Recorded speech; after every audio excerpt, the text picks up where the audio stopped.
उन सभी महान अभिवक्ताओं को जिन्होंने अपने जीवन के 50 वर्ष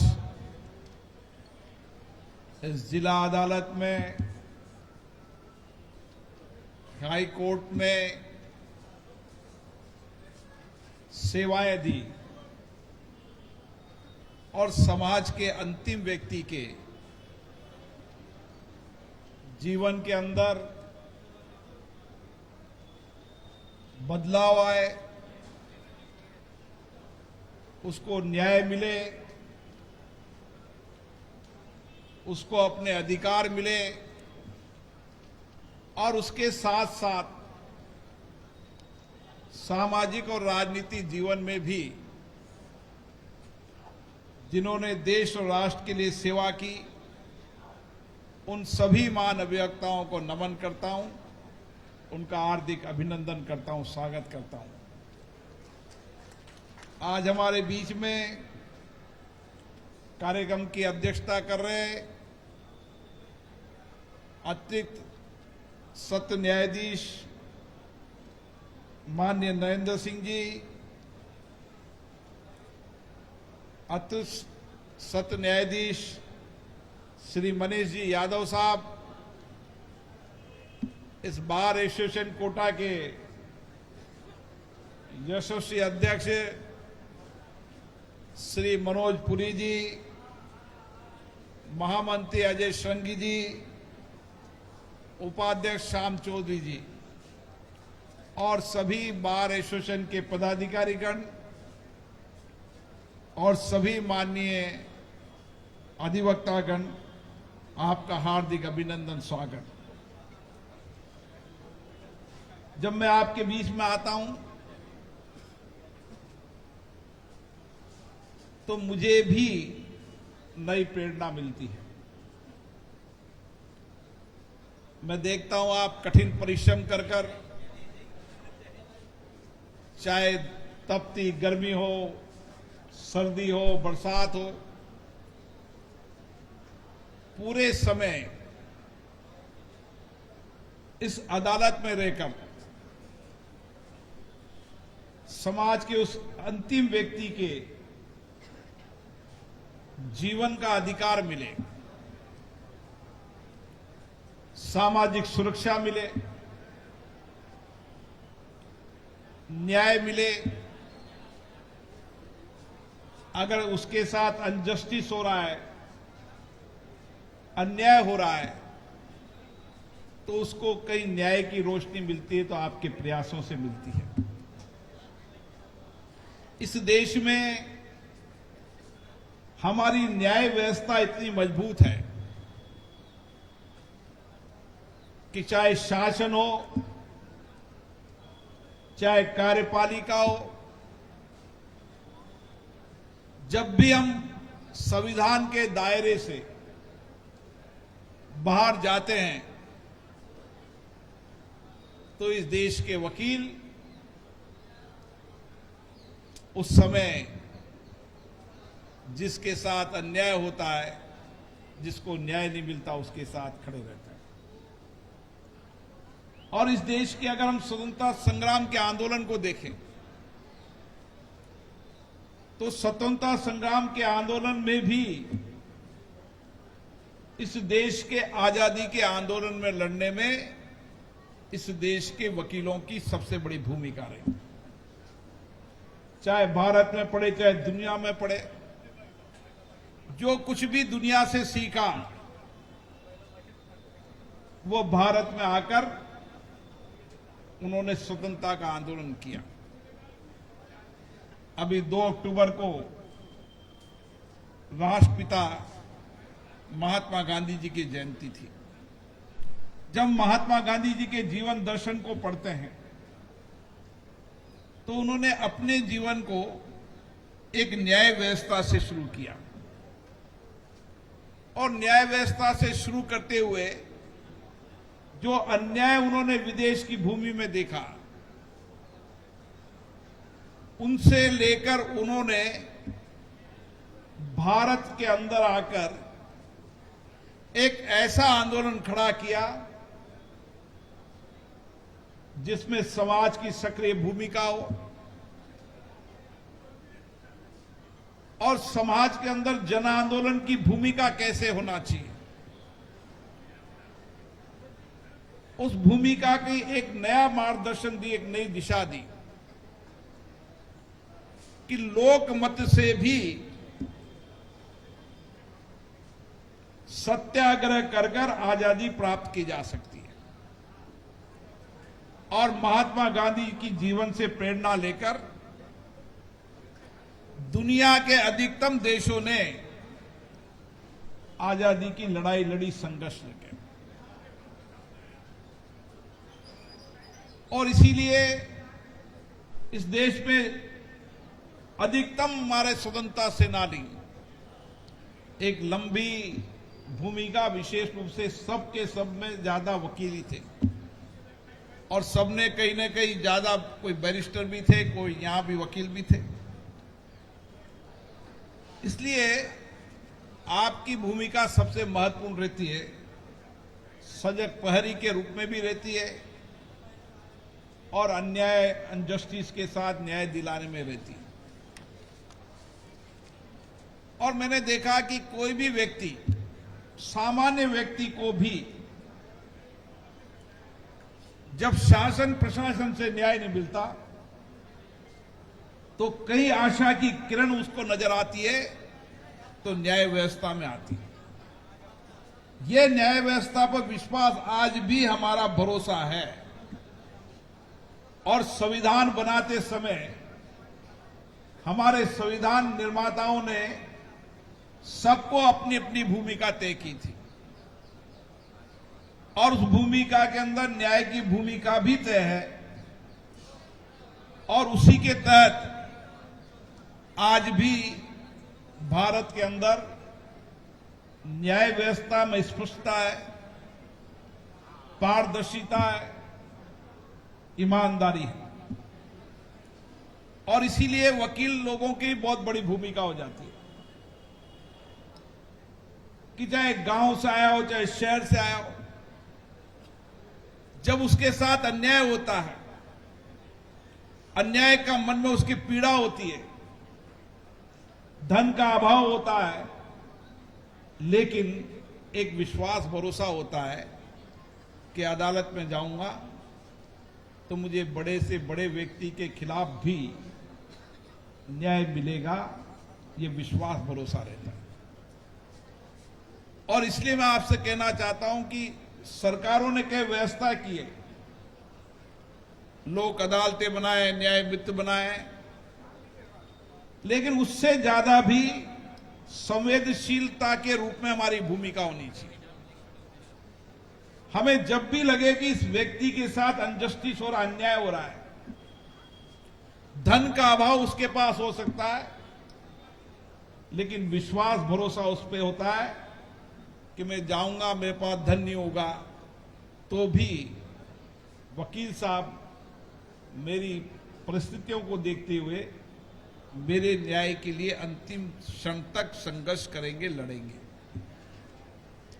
और मेरा मानना है कि न्याय व्यवस्था ईमानदार होती है तो उसकी आवाज गूंजती है, उसके बारे में चर्चा रहती है कि इन जज साहब के पास मेरा फैसला गया है, ये न्याय करेंगे ही करेंगे। ये न्याय की, ईमानदारी की भूमिका समाज में सबको पता रहती है और उसी तरीके से वकील की भूमिका भी पता रहती है कि मैंने मेरे वकील किए हैं, वे वकील मेरे ईमानदारी से लड़ेंगे, चाहे मेरा प्रतिपक्षी कितना भी मजबूत होगा, कितनी भी उसकी पहुंच होगी, लेकिन मेरे वकील साहब मेरे लिए अंतिम समय तक लड़ेंगे जब तक मुझे न्याय नहीं मिल जाए। ये विश्वास, भरोसा हमेशा बना रहना चाहिए, ये हमारी सबसे बड़ी जिम्मेदारी है। इसलिए इस लोकतांत्रिक व्यवस्था के अंदर हम समाज के अंतिम गरीब वंचित व्यक्ति के जीवन में विश्वास बना रहे, उसको सामाजिक सुरक्षा भी मिले, उसके साथ अगर अन्याय हो रहा है तो न्याय भी मिले। इसके लिए बार एसोसिएशन के समय समय पर अपनी भूमिका पर निभाने का प्रयास करना चाहिए। मुझे याद है, मेरे काफी वर्षों तक हमने भी जिंदगी के अधिकतम क्षण यही गुजारे हैं। विद्यार्थी जीवन से लेकर युवावस्था तक इसी कलेक्ट्री में, इसी अदालतों में हम आए, और मुझे पता है कि हमारे पास धन नहीं हुआ करता था। हमारे वकील साहब ने हमसे कभी पैसे नहीं लिए। मैं 30 साल के मेरे अनुभव को बता सकता हूं, चाहे अभी हमारे बीच में नहीं रहे हरीश शर्मा जी हो, मोहन प्रकाश जी मित्तल नहीं दिख रहे, मोहन प्रकाश जी मित्तल हो, ऐसे बहुत सारे वकील हैं जिन्होंने कभी भी हमसे हमारे मुकदमे के लिए पैसे नहीं लिए, क्योंकि ये जानते थे कि ये युवा, ये विद्यार्थी जीवन में जनता की समस्याओं के लिए संघर्ष कर रहे हैं। मुझे पता, अभी मुझे कुछ दिन पहले AK गुप्ता जी मिले, जो राजस्थान हाई कोर्ट में उसमें लीडिंग एडवोकेट थे। एक बार हमारा केस हाई कोर्ट में चल गया तो महेश चंद्र जी गुप्ता उनके मित्र हुआ करते थे। हम महेश जी के पास गए, महेश जी से हमने आग्रह किया कि इस तरीके से हम जयपुर में किसी को जानते नहीं है, हमने सुना है कि leading advocate AK Gupta ji हैं। उन्होंने टेलीफोन किया और हम उनके पास गए तो हमने फीस पूछी, तो उन्होंने कहा कि फीस नहीं, आपका मुकदमा ऐसे ही लड़ेंगे। तो आज भी जब कभी मेरे पास आते हैं, वो कल परसों ही मेरे पास दिल्ली में आए थे, मेरे मन में विचार हमेशा रहता है कि वकील भी देखता है कि मेरा मुक्किल कैसा है, और उसी की तरह उसी तरीके से उसका व्यवहार भी करता है। ये हमारे जीवन का हिस्सा रहना ही चाहिए कि अगर हमारे पास कोई फरियादी आ गया, धन नहीं है लेकिन उसके साथ अन्याय हुआ है, उसके आंख के आंसू पोंछने का काम हम करें, उसको न्याय लड़ने का काम हम करें। ये हमारे प्रयास होते रहने चाहिए, और मुझे विश्वास है कोटा बार एसोसिएशन इसी संवेदनशीलता के साथ काम करती है। मैं उन सभी लोगों का भी जिन्होंने 50 साल अपने जीवन के यहाँ बिताए और अभी भी लगातार उम्र के इस दराज में भी नित्य अदालत आते हैं और ये विश्वास भरोसा करके घर पे आते हैं कि मेरे काम में, मेरी कार्य संस्कृति में समाज का अंतिम व्यक्ति को न्याय दिलाना मेरे जीवन का हिस्सा रहेगा। और राजनीतिक जीवन हो, सामाजिक जीवन हो, डॉक्टर हो, वकील हो, हमेशा जब कभी भी वकील को न्याय की जीत मिलती है तो मुक्किल फरियादी से ज्यादा वकील खुश होता है। डॉक्टर को अपना मरीज अगर ठीक हो जाता है, सफलता होती है, तो डॉक्टर को खुशी होती है। और सामाजिक राजनीतिक कार्यकर्ता को भी जब कोई उसके पास आ जाता है और उसके साथ लगता है कि इसका अन्याय हो रहा है, हम न्याय के लिए संघर्ष करें और उसको न्याय मिल जाता है, अधिकार मिल जाता है, तो सामाजिक राजनीतिक कार्यकर्ता को भी उतनी खुशी होती है। यही हमको जीवन में भगवान ने दिया है कि मैं वकील बनाया है, डॉक्टर बनाया है, न्यायाधीश बनाया आपको, ये सोचकर कि आपके पास जब कुछ भी आया, जो कुछ भी आपके आंखों के सामने आया है, आपकी कोशिश यही होगी कि वो न्याय मिले। ये भूमिका हम निभाते रहें। कुछ बातें मनोज पुरी जी ने कहा है और सही समय भी है, सही वक्त भी है।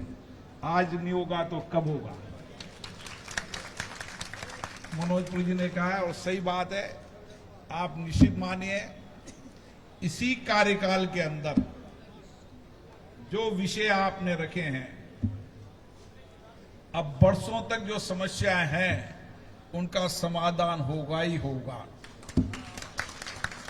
अब कहाँ होगा, कैसे होगा, किस तरीके से होगा, आपकी चर्चा संवाद से होगा। लेकिन आज से प्रक्रिया शुरू हो चुकी है।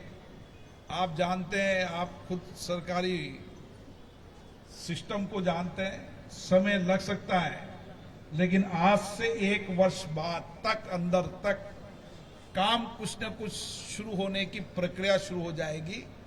कोशिश ये होगी कि अगले 5 साल के अंदर हम भवन बनाने की प्रक्रिया की ओर बढ़ जाएं। यही विषय नहीं, जो कोटा के अटके लटके विषय हैं, वह सारे विषय इस 5 साल में करेंगे। ये आपका आशीर्वाद है और मेरा भी संकल्प है कि जो बड़े मुद्दे इस हाड़ौती के हैं, चाहे वह किसान के खेत तक पानी पहुंचाने का मुद्दा हो, चाहे जिला अदालत हो, कलेक्ट्रेट के ऑफिस हो, क्यों यहां पर आते हैं तो आपकी बैठने की नहीं, जो फरियादी आता है उसको न्याय मिले न मिले, लेकिन रोज तारीख बदलने से रोज उसके मन में पीड़ा होती है। ये सबसे मन में उसके पीड़ा होती है कि मुझे रोज तारीख पर आना पड़ता है। और एक गरीब आदमी 70 किलोमीटर 80 किलोमीटर दूर से जब आता है तो उसका 1000 रुपया खर्च हो जाता है, फिर तारीख वापस लेकर लौट जाता है, तो ये मन में उसकी पीड़ा रहती है।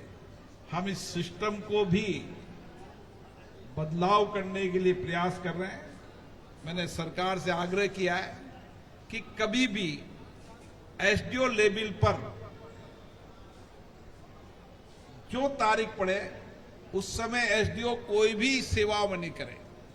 वो एसडीओ अदालत में रहे, 888 टाइम पर न्याय करे, और उसी तरीके से मजदूर की जिंदगी तो फैसला होते होते मैंने कई मजदूरों को अदालत में घूमते देखा है, जिंदगी गुजर जाती है, लेकिन श्रम न्यायालय के अंदर फैसले नहीं होते।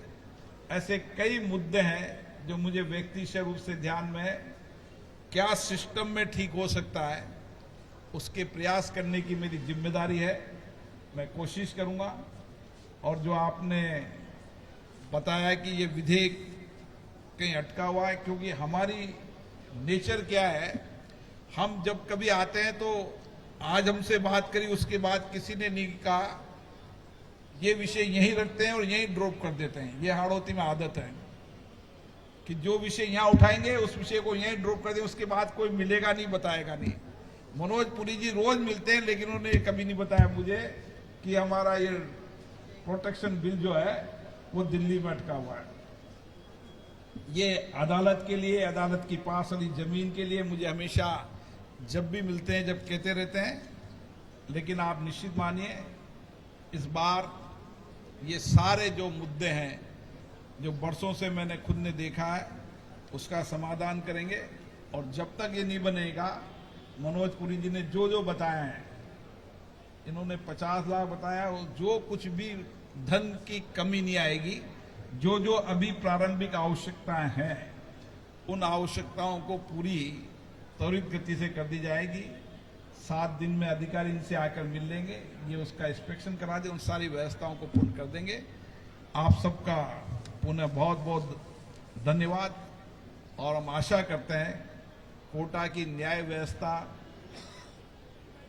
और त्वरित न्याय मिलने और सस्ता सुलभ न्याय मिलने का विषय में कोटा का न्यायालय, हाई कोर्ट का विषय भी मुझे ध्यान में है। हाई कोर्ट विषय के अंदर जब भी हाई कोर्ट की नई बेंच बनेगी तो राजस्थान में कई नई बेंच बनने की प्रक्रिया शुरू होगी, तो कोटा उसमें पीछे नहीं रहेगा, ये मानकर चलना। जब कभी प्रक्रिया शुरू होगी, पहले ऑनलाइन का विषय आपने मुझे बताया था कि ऐसा शुरू होने वाला है। जब शुरू होने वाला था, उस प्रपोजल में भी कोटा को डाल रखा है, लेकिन अब इसकी प्रक्रिया शुरू नहीं हुई। आप निश्चित मानिए, जब भी कोई प्रक्रिया शुरू होगी, कोटा हाई कोर्ट में पीछे नहीं रहेगा, इतना विश्वास दिला सकता हूं। आप सबको बहुत बहुत धन्यवाद।